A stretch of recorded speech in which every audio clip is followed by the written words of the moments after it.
Tesla has been slacking, and today I'm going to show you guys how to install something that should have come factory from the beginning. You know that infotainment screen that's in your car? The thing that pretty much controls the entire car? Even in 2025, it still comes completely stationary and unable to move. Today, I'm going to show you how to solve that problem with a really simple, easy to do install of a part that should have come with the car to begin with.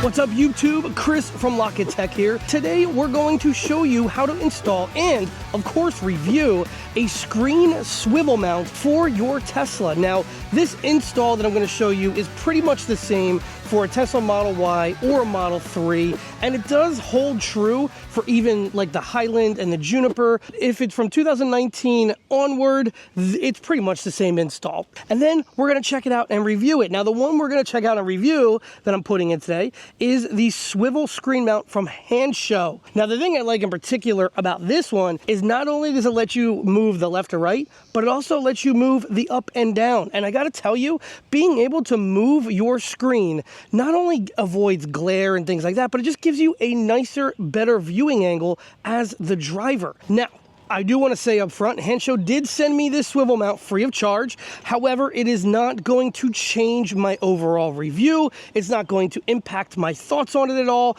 And if you've watched this channel before in the past, you know I'm going to be honest whether they send it to me or not. And we're going to show you guys the step-by-step install on how to do it. Guys, the camera right now, it's literally right in front of my face. This is the view that the driver has with the screen completely stationary. Let me show you what I'm talking about. We have a screen swivel mount installed already on our Tesla Model Y. Now this one isn't the one from Hansshow. This one only moves side to side. It doesn't move full, like up and down, full rotation. So again, I've got the camera right in front of my face. This is the driver view. And this one only goes side to side. But look, if you wanted to put this all the way over, look how nice that looks. Now I will say, usually these swivel mounts, they usually do bring your screen down a little bit because the mount comes off of the normal height and then it drops a little bit. So it usually does make them sit a little bit lower and it does bring them out a little bit more.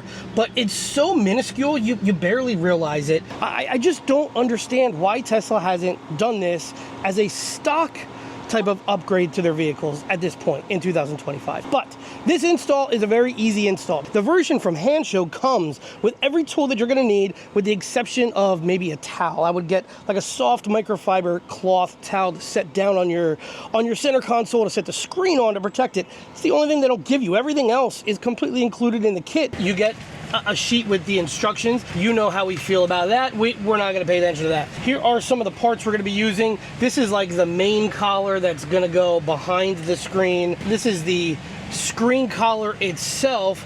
This is the one that actually attaches to the back of the screen. And then here is the tool kit. You're going to get 2 screws. Now, a lot of the screws we're going to take out from this. We're going to reuse. So as you like take stuff apart, you want to make sure you keep all those screws handy because they're going to get recycled.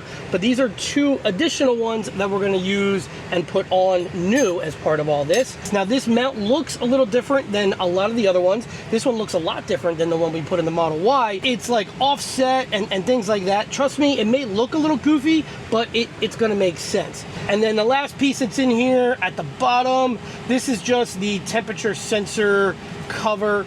This is where we're gonna relocate the existing temperature sensor to this one. The first thing I do is I have to take off this right here.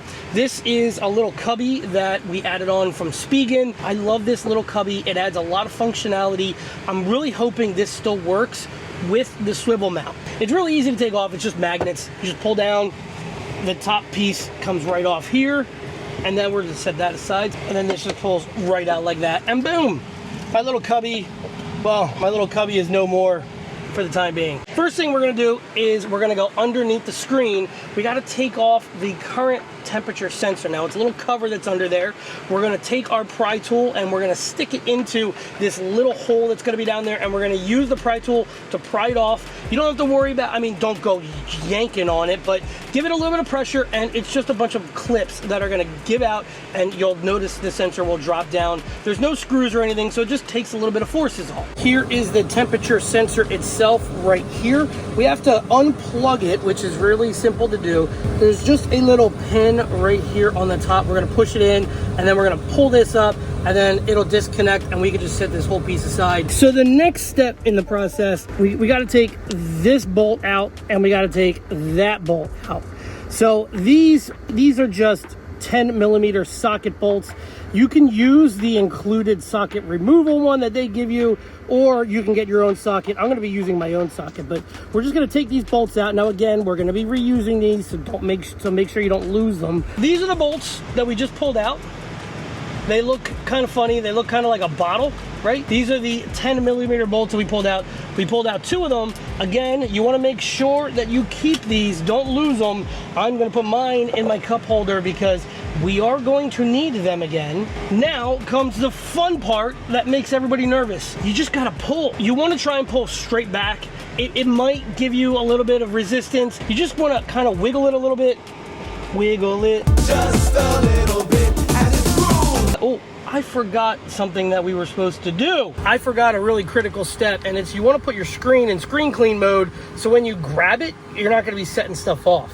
So you go here, and then you go to display, and then you hit screen clean mode. Now I can grab it, and I don't have to worry about I'm messing with anything.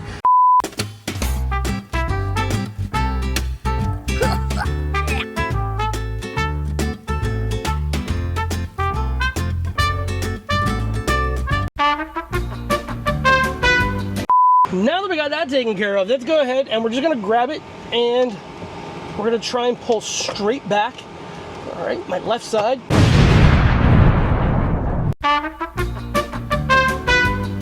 It's good. My right side was good, it came right out. My left side was a little stuck. I just gave it a little bit of a tug and it pops right out. And all we're gonna do is we're just gonna bring this down. Careful, SpongeBob! Careful, SpongeBob! Careful, SpongeBob! And now we're nice and good. This is the original collar. We gotta pop this off so that way we can get to the connections down there for the wire. This is that temperature sensor that was right there.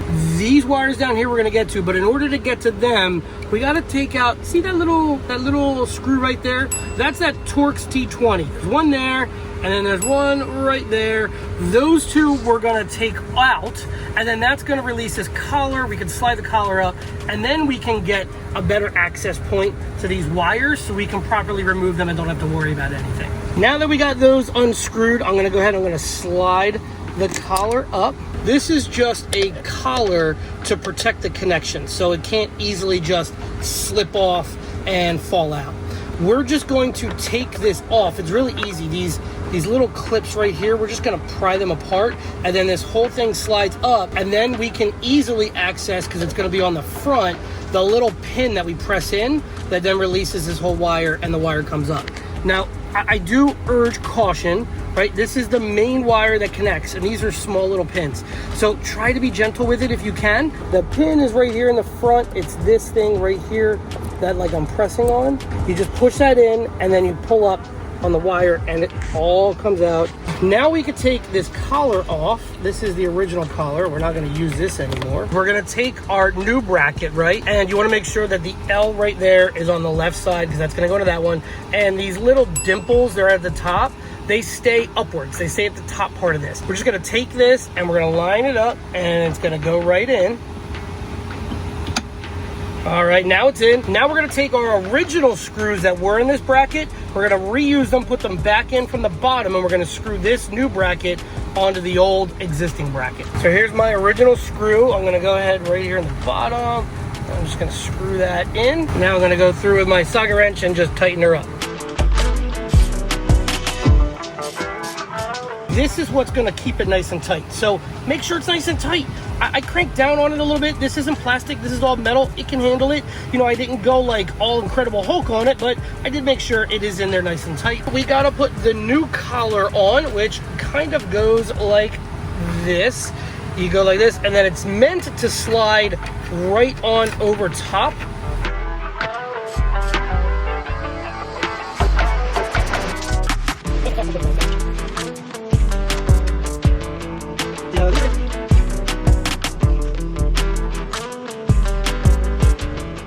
I just unscrewed it. I put the collar back on top of this, and then I just put it all in together like I kind of said you really don't have to. Just make sure you feed both of your wires through the little collar opening down there when you put this on there, because you got to make sure that these can come out and that these can move as they need to. Now this is the one that's going to sit on the back of the screen like this, and those little slots, they're going to slide on to the new bracket like that and allow us to come up through these holes right here to come into the bottom of this and screw it all together. We want to feed this through because we got to work backwards here, and we're going to reconnect our screen wire to the screen itself. This bottom temperature sensor does not get fed through the collar. The only thing that goes through the collar is the one pink connection wire. That is it. We're going to take our wire connector and we're going to put it in the same way it came out. You'll hear the little click, and then you could just slide your white cover back on top. So now it's completely protected again, and now your screen is plugged back in and working again. Now we could take the collar, slide the collar down. It only goes on one way. Now we have our little screws. We're gonna reuse the existing T30s that we took out, and we're just gonna put them back in and reuse them. And again, don't need to crank down on this. It's plastic. Just make sure it's in there, you know, finger tight. Doesn't have to be crazy. All right, guys, so we're gonna take our screen. We're gonna slowly bring it up. And we're gonna slide her on to the new bracket. Just like that. Now we're gonna take the new bolts that they gave us, these two new ones, and the hex key that they gave us that will fit these bolts. We're gonna put them through the bottom and pretty much bolt this thing into place. This is where we're going to put these things.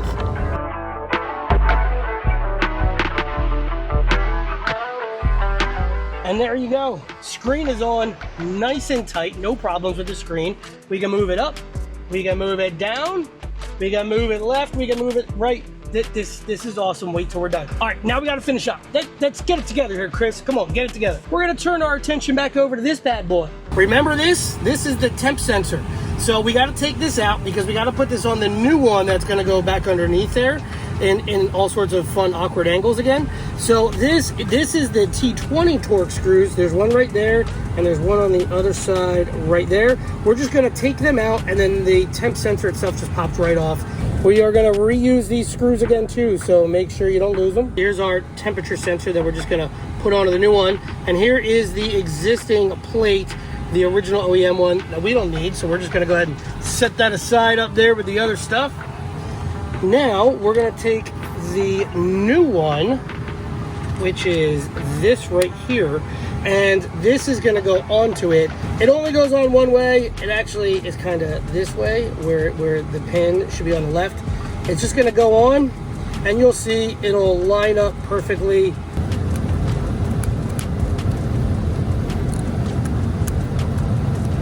Now our temperature sensor is attached onto the new plate that we're gonna pop underneath. First, we're gonna plug it into the wire that's right there, right? Then these two tabs are gonna go in the bottom, and it's gonna snap upwards and snap into place. First, we gotta plug her back in. Check your wires, make sure your wires are good. There we go. I feel the one side, yep, that side's in. She's in nice and good. There you go. It looks pretty good. It looks pretty factory. I don't see anything that's kind of standing out back there that makes me think, uh-oh, like, what's going on? Everything is kind of natural color and blends right in. So I think that's good. It did drop down a little bit, but I don't think that that's really a big deal. And we can now move it left. We can move it right if the passenger wants to see, but forget about the passenger. It's all about me and the nice angle I have.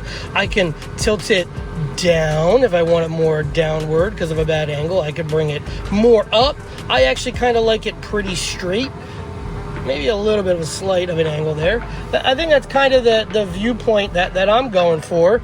and it looks really nice. So here's what it looks like with the Spigen cubby thing back up. Now, because it comes out so much more, it really, I mean, the cubby thing works, but I don't really know how functional or how much I like it. Let's look at it from the driver's seat. Camera right in front of my face. This is now my new view.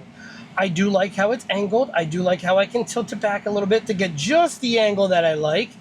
The cubby situation though, which, I mean, look, let's be real, the cubby this isn't the start of the video, but I want to mention it. It almost becomes a little less useful because the screen lowers down, it takes up some of the access hand space you had for the cubby. I mean, the main thing I used it for was my sunglasses, and my sunglasses do still fit. So you know what? The cubby may be staying because this is the main reason why I use it, just to give me an easy little place for my sunglasses. I don't know, but again, this isn't about the cubby. This is about the screen. This is the angle that we started with. Now, this is the angle I can get while I drive, and I absolutely love it. Now, one other thing I want to mention real quick, because I know there's going to be people that are going to come down for me down in the comments and say, oh, what about the warranty? You're going to, no thanks, I don't want to void the warranty on my screen. Guys, relax on the warranty stuff. If while you're driving, this mount does give out, and the screen falls and the screen breaks as a result of the mount failing, yes, the Tesla warranty is not going to cover your infotainment screen. You're out of luck in that case. I don't see that happening. I'm not worried about that at all. However, if there was a short, or the wiring got messed up, or the screen just broke, or something unrelated to it falling off of the mount happens, Tesla still has to cover the warranty on it. Just because you put a different mount that it sits on doesn't mean that the warranty is now voided on the screen completely. We did a whole video on the Magnuson-Moss Act that covers warranty on things like this, that's there to protect you. You're allowed to make modifications to your car and not lose the entire warranty of it. However, if your modification resulted in the screen failing or having an issue, then obviously yes. But the screen shorting out or having some type of computer issues with it has nothing to do with the mount. So relax, okay? No need to come at me in the comments. I like it. I like the way it looks. I think it looks really sweet. I'm really excited to give this a whirl and to test it out. I'll be back in about 2 weeks, which for you guys is gonna be just a matter of, well, it's been a couple weeks, and it's actually probably been about a month since we installed the swivel mount, and well, here, I'll just show you. I got the camera directly in front of my face again, and yes, the swivel mount is still there. Honestly, I absolutely love the swivel mount. I can't imagine not having it. I mean, obviously I did when I first got the car, but I really just don't understand why this doesn't already come included from the factory, or at least give it as an upgrade, Tesla. Now, I will also report, and again, I know this video isn't about it, but that little under storage mount thing that I mentioned before from Spigen, yeah, that's actually still there. Even though the screen swivel mount lowers it and takes a little bit of the usage away, it still is perfectly fine for like what I primarily use it for, which is like to store my sunglasses. And plus, it also does a really good job of hiding the back of the screen, the little gap that's there, if you're sitting in the passenger seat, so that way they can't see it. It's inevitable. It's not something that's just like exclusive to the Hansshow swivel mount. When the screen is tilted, obviously you get a better look at what's back there. The storage thing actually does a really good job of covering it all up and making it look even cleaner. So yeah, I've left that in as well. Yeah, the Hansshow screen swivel mount gets 2 big thumbs up for me. Very easy install. Very well done product. If you're looking to pick one up for yourself, we have a link down below to go ahead and pick one up for yourself. If you use our link, we do get a commission from it. It doesn't increase the price that you pay, but that commission does help us buy other items that we can then go test, review for you guys. So we really do appreciate it if you use our links. Plus, actually, we're gonna help save you a little bit of money if you use our discount code that Hansshow gave us for you guys, LOCKITTech. Right here, it'll save you 15%, not just on the swivel mount, but on anything that you buy from Hansshow. If you found this video helpful at all, as always, make sure to smash that like button. If you're not subscribed, make sure to subscribe as well. If you're in the market for a Tesla in general, you gotta save every penny you can get, so make sure to use a referral code. If you don't know somebody that has a Tesla already, to get their referral code, you're welcome to use ours. That is down in the description as well. If you want to see our last video that we did, that that'll be right there for you guys. If you want to see a video of some other great Hansshow products that we tested and reviewed, I'll put that down here on the bottom for you guys. Thanks for watching as always, and we'll see you in another one real soon.